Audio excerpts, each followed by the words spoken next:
Okay, remember that they're changing my voice. So this is part 3. Okay, before we talk about Mengistu and the coup in February 1974 in Ethiopia, I'd like to remind you that the proof is in the overall formula that we're seeing here, the patterns. I proved the point very much so with the term the comprador elite in the last video.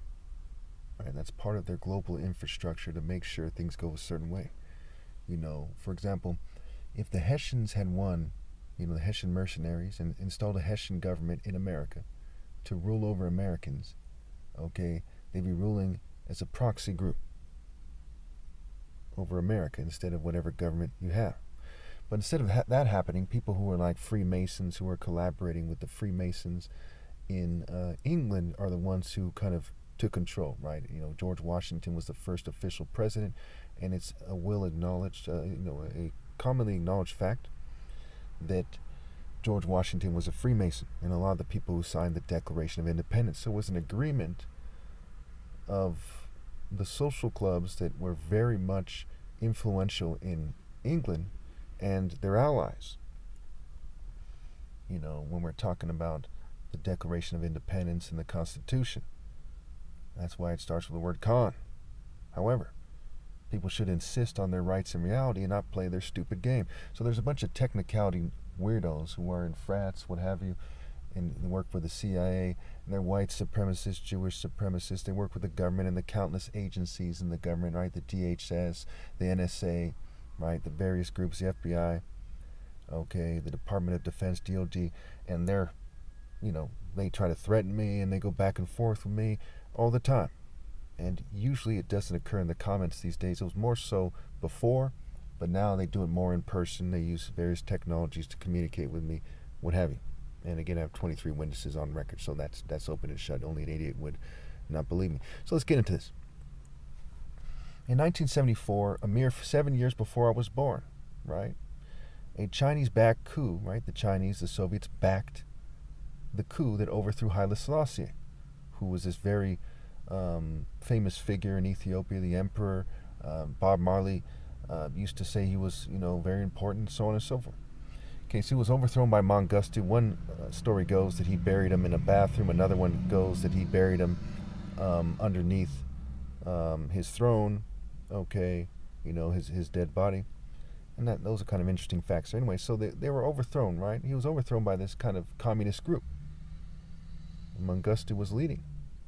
And in the late 80s, okay, during my lifetime, various groups that were backed by the CIA in the West overthrew the Marxist communist regime, who had ruined the economy, because part of the global paradigm is whenever communists are in charge, part of the pattern we see is, or socialist as such, right? Very defined socialists, not necessarily social democrats, but very defined socialists. We see the economy suffers. And they say, well, it doesn't work like that. And if you don't kiss rich white people's ass, then, bad things happen. Or maybe they blame the Jews, what have you. And of course, it's like blaming one party or the other. When it's a left-right paradigm, they both work for corporate. So it is with the governing class. They're white, Jewish, LGBT, and there's token minorities who are richer. And, comprador elite is a term that overkills it. I'm right about that. And they're not the friends of anybody. Okay. They're just Judases.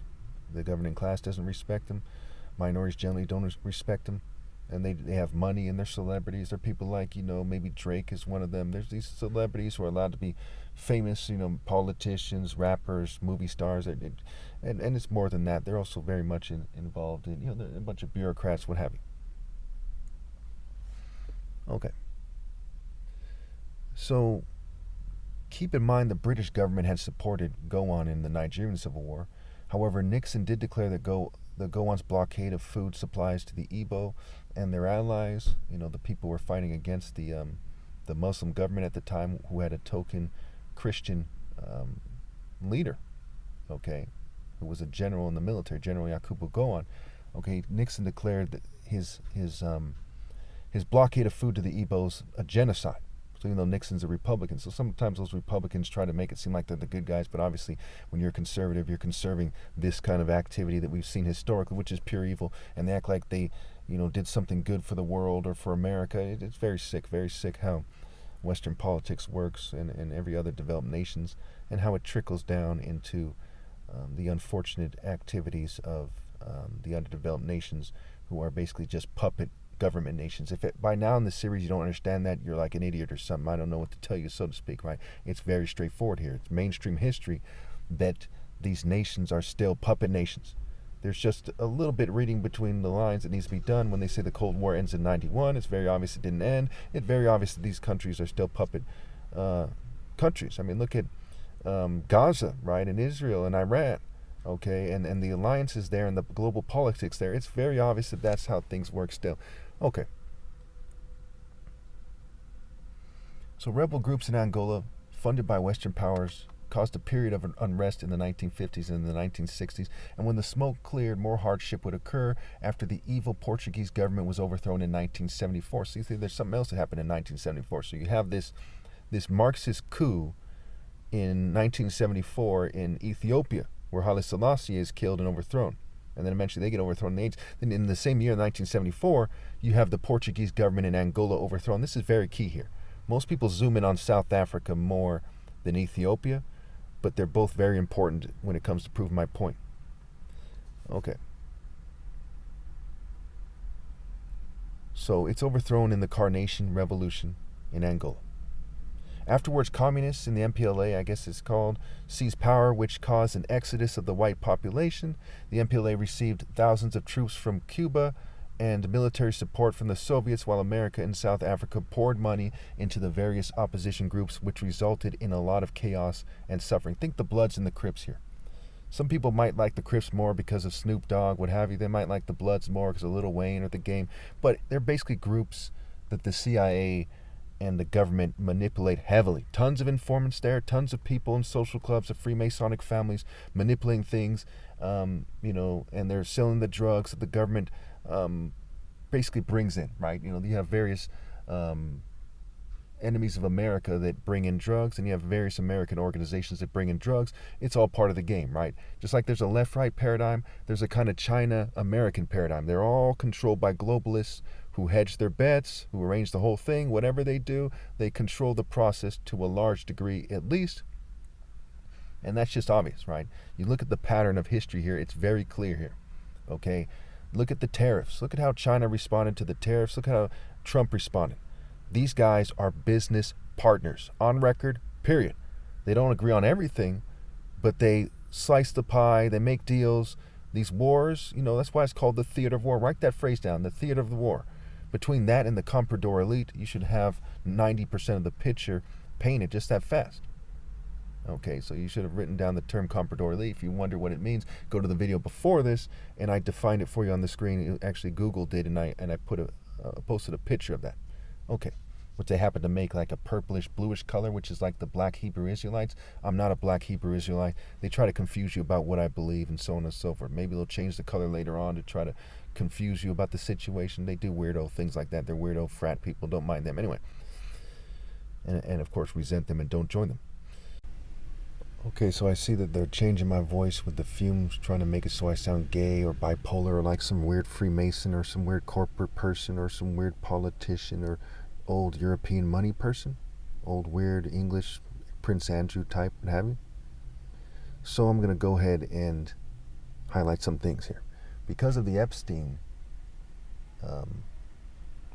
incidents that are in the news, the Epstein-related ideas, the Epstein, problem, these people know that everyone knows that there's some child molesters and some worms, and so they're trying to make it so I sound weird so that people think that they look good or something.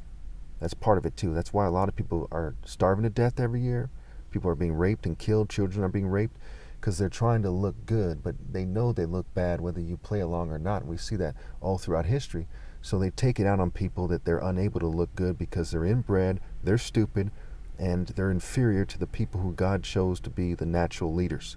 And everyone who has any sense, average intelligence or better especially, knows that. Pretty straightforward.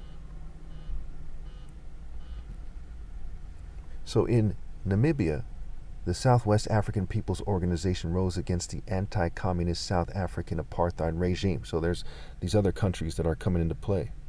And the MPLA, right, remember Angola, collaborated with them, and South Africans' forces routinely crossed into Angolan territory to retaliate. South Africa had been independent from Britain since 1931. It even had its own nuclear program that started the same year the Nigerian Civil War started in 1967. It also had banned communist organizations in 1950. Okay, so these are white supremacists that hate communists. Communists are basically people who are superimposed on the idea of indigenous people rising up. And since they don't want them to have a strong indigenous identity, okay, they don't want them to collaborate and maintain their identity. They want everyone to kiss, the English royal family's ass, even though they're weirdos and no one likes them and so on and so forth. What they do is crazy as hell. Anyway, and there's a lot of, fanatic gay people in the English, governing class lines who like to, cause all hell. And you see that in their crests with a weird unicorn fighting against the dragon and the lion, and they're very weird, I assure you. Okay. So the communist is superimposed on the idea of someone telling the truth about everything, like me. Someone with a strong sense of identity. That's why you see all these leftists talking about destroy your identity, destroy your ego, right? Your sense of self, okay, under the guise of destroying what is an inflated ego, which is when you think that you're more important than you actually are. And you should be able to put the rest together from there. Let's just wrap this up here. So keep in mind the South African Communist Party was a powerful underground force, and it came out as part of the new Triple Artarte Alliance, or whatever that's called, with the African National Congress, the ANC, and the Congress of South African Trading Unions after the end of apartheid in 1994. So apartheid, just like Rwanda, if we have time we'll touch on that briefly, is something that is very significant still in the 90s. And keep in mind, I was born in 81. Apartheid didn't end till 94. And the CIA and the communists are very much involved in all that mess over there in South Africa with Mandela and so on and so forth, and all this torture and horrible things that are occurring, okay? And a massive war occurs. We'll get to that. So in 1987, 2 years before the Berlin Wall comes down, a major battle is fought, and the communists in Angola are dealt a major blow, and the Angolan War ended after 25 years and 800,000 deaths as a result of this sort of right-left paradigm, this capitalist communist paradigm game that these international financiers are playing as they hedge their bets, as they control things through their social clubs and corporations and assets and government, puppets, what have you, right? Not just in these underdeveloped nations, but also in America and China and the Soviet Union, so on and so forth, right? The competitor elite are also there, right? These international these token minorities that betray their own people and are given money and women and so on and so forth. And it's very sad that people date toward them. It's a mess. So this was not exactly a good look from the developed nations, and was certainly planned this way as China and other Soviets and the West collaborated for the theater of war. Keep in mind that Mozambique had its own civil war in 1977. There was about 1 million deaths and 5 million refugees as a result of this communist versus capitalist paradigm of the global white and Jewish and LGBT elite and token minorities who are foolish enough to help such monsters. Rhodesia was renamed Zimbabwe and got its so-called independence, but it's really like America, where the white, Jewish, and LGBT oppressors, etc., right, those rich people with token minorities wanted to pretend they were free while kissing the ass of the globalists who are centered in Europe and to some degree in Israel. And they were never truly set free. Only I, Christ, can set people free. I have a Proof on Christ playlist. There's no time to discuss that here. Buddhists themselves say that at least sometimes not acting can be a preferred course of action. One way or another, the white man, etc., wanted people to kiss his narcissistic ass, and there are other types rolling with him.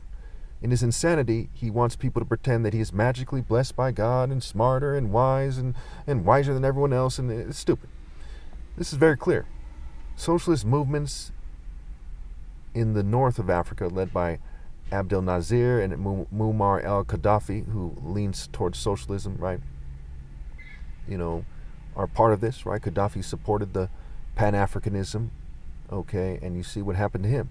So as we look at this, at the timeline, okay, and we look at decolonization, we look at the various socialist movements, communist movements, the various rebel movements, the various wars, the various effects, right, the social effects, the political effects, the economic effects, it's very clear here that Donald Trump is way off the mark, okay? He should not be president, Every president in American history shouldn't have been president. They never do a good job. And then these stupid social clubs, they have these stupid corporate ties, and they're just dumbasses who have been pretending they're important, ever since the white man, they're types, right? Ever since the white man invented gunpowder, or no, he didn't invent gunpowder, excuse me. Ever since the white man used gunpowder to make cannons and muskets, and they suppressed other people after they colonized them, and they said, where's all your inventions, right? You suppressed them. In America, for example, black people couldn't attend college for the longest, right? There were white-only colleges. Can you imagine these idiots pretending that doesn't factor in? I mean, just complete morons. Tanya Harding had more sense than they do. Just complete idiots.